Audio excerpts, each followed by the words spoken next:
అయింది కాబట్టి దేవుడే వచ్చినా కూడా పిల్లలకు లంచ్ టైం అయింది కాబట్టి మనం ఎవరం ఉండము. అది ఒక మహిళల మనోభావం నాకు కూడా తెలుసు. రెండు మాటలు మీకు చెప్పదలుచుకున్నాం. మీకు యాక్చువల్గా ఈ గ్రూప్స్ అనేవి ఎందుకు గవర్నమెంట్ తీసుకొచ్చింది? పేదరిక నిర్మూలన, పట్టణాల్లో కానీ రూరల్ బ్యాక్గ్రౌండ్లో కానీ పేదరికం నిర్మూలించడం కోసం ఈ సెల్ఫ్ హెల్ప్ గ్రూప్స్ పెట్టడం జరిగింది.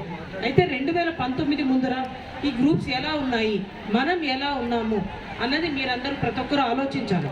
2019 తర్వాత ఈరోజు మన చేతుల్లో డబ్బులు ఉందా లేదా, ఆసరా కానీ మీకు సున్నా వడ్డీ కానీ గ్రూప్కి సంబంధించి మాత్రమే నేను అడుగుతున్నా.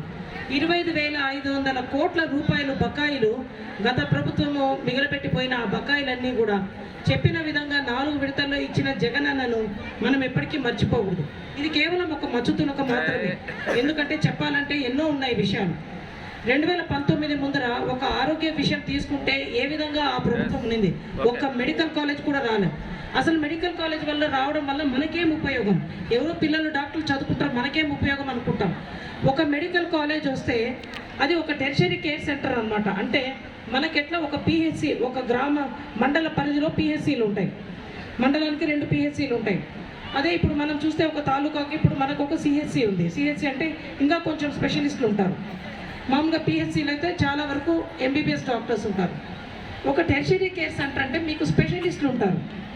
అదేవిధంగా ఈరోజు చూస్తే Jagananna 5 medical college already construction అయిపోయింది, 17 కాలేజీలకు పర్మిషన్ వచ్చింది.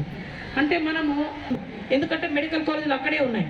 ఈరోజు మన కడపలో ఒక మానసిక ఆరోగ్యానికి సంబంధించిన ఒక హాస్పిటల్ ఇంతకుముందు వైజాగ్లో ఒక్కటే ఉన్నింది రాష్ట్రం మొత్తంలో, ఈరోజు కడపలో వచ్చింది. ఒక క్యాన్సర్ హాస్పిటల్ వచ్చింది, సూపర్ స్పెషాలిటీ హాస్పిటల్. ఇవన్నీ ఆరోగ్యానికి మాత్రమే. 58,000 మంది డాక్టర్లను ఈరోజు జీతం ఇచ్చే డాక్టర్లు స్టాఫ్ని రిక్రూట్ చేశారు. గతంలో చేశారా వాళ్ళు? ఇవన్నీ ఆలోచించాలి మనం.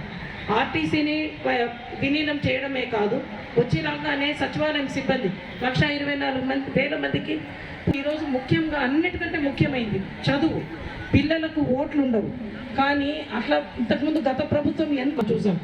ఈరోజు నాడు నేడు ఎంత సంతోషంగా స్కూల్స్కి పోతున్నారు. వాళ్ళకు మిడ్ డే మీల్ పెట్టే ఆరోగ్య విషయం, ఫుడ్ విషయంలో ఎంత జాగ్రత్త తీసుకుంటారు. ఎదిగే పిల్లలకు ఆరోగ్యం అవసరము. వాళ్ళ గ్రోత్ అంటే ఈ వయసు పిల్లాడు ఇంత బరువు ఉండాలా, ఇంత ఎత్తు ఉండాలా అని ఏదైతే మనకు WHO ఇవన్నీ కొన్ని వరల్డ్ హెల్త్ ఆర్గనైజేషన్స్ ఇవన్నీ కూడా కొన్ని ప్రమాణికాలు ఉన్నాయి. ఆ విధంగా మన పిల్లలకు స్టంటెడ్ గ్రోత్ అంటే ఎదుగుదల తక్కువగా ఉండడము, మాల్ న్యూట్రిషన్ వల్ల సరైన ఆహారం లేక పిల్లలు ఎదుగుదల లేకపోతే వాళ్ళకి మానసిక వికాసం కూడా ఉండదు. సో వీటన్నిటి ఇట్లా చిన్న విషయాల్లో కూడా జగనన్న ఎంత కేర్ తీసుకుంటున్నారు అనేది ఇక్కడ ఉన్న ప్రతి ఒక్క అక్క చెల్లెమ్మల్ని నేను ఆలోచించమని చెప్తున్నాను. ఎందుకంటే ఎన్నికల సమయం వచ్చింది, ఎన్నో చెప్తుంటారు. గతంలో వాళ్ళకి అధికారం ఉన్నప్పటికీ కూడా ప్రతిపక్షాలు ఏ విషయంలో కూడా కేర్ తీసుకోరు. మనం చూస్తున్నాం ఎస్పెషల్లీ బద్వేల్లో ఏమి ఇంతకుముందు వాళ్ళకి అధికారం ఉన్నప్పుడు వాళ్ళు ఏం చేశారనేది వాళ్ళు ఆలోచించాలి. ఈరోజు 2019 తర్వాత మనము మున్సిపాలిటీలో తీసుకుంటే తాగునీటికి ఎంత ఇబ్బంది పడి బిందెలు తీసుకొని కొట్లాడుకుంటున్న పరిస్థితి నుంచి ఈరోజు ప్రతి ఒక్కరము బ్రహ్మసాగర్ వాటర్ తాగుతున్నాం. ఈరోజు ఆ కష్టం గడిచిపోయింది కాబట్టి మనం మర్చిపోకూడదు. జగనన్న వచ్చి రాగానే మనకు ఈ బ్రహ్మసాగర్కి రిపేర్ చేయించి మనకు తాగునీటి సదుపాయం కల్పించినారు. అదే కాకుండా 3 అర్బన్ హెల్త్ సెంటర్స్ వచ్చాయి. త్వరలోనే మనము మున్సిపాలిటీలో ఒక డయాలసిస్ యూనిట్ని ఓపెన్ చేసుకుంటాం. మనం చుట్టుపక్కల ఎంతోమంది మన బద్వేల్లో ఒక రోజుకు ఒక 40 మంది డయాలసిస్ పేషెంట్లు పోతున్నారు. అటు కడపకు కానీ ఇట్లా దూర ప్రాంతాలకు వెళ్తారు. చెన్నకేశంపల్లి టెంపుల్ మనం ఎంత ఇంప్రూవ్ చేస్తున్నాం. ఇవన్నీ కూడా ఆలోచించండి, మనసు పెట్టి ఆలోచించి ప్రతి ఒక్కరు జగనన్న వెంట నడవాలని నేను కోరుకుంటున్నాను. ఎందుకంటే జగనన్న ఒకటే చెప్తా ఉంటాడు, నేను దేవుణ్ణి మిమ్మల్నే నమ్ముకున్నాను. ఎందుకంటే నిష్పక్షపాతంగా పరిపాలన చేశాడు కాబట్టి, ఆయన నిజాయితీగా పరిపాలన చేశాడు కాబట్టి మనం కూడా ఏ విధంగా పరిపాలన జరిగిందన్నది ఇంతకంటే మనకు తెలిసేది కాదు. ఈరోజు సచివాలయంకి పోతే తెలుస్తుంది మనకు ఏ విధంగా మనం ఎవరు నాయకులు అండదండ లేకుండా మనకు డైరెక్ట్గా ఏ విధంగా మంచి జరుగుతూ ఉంది.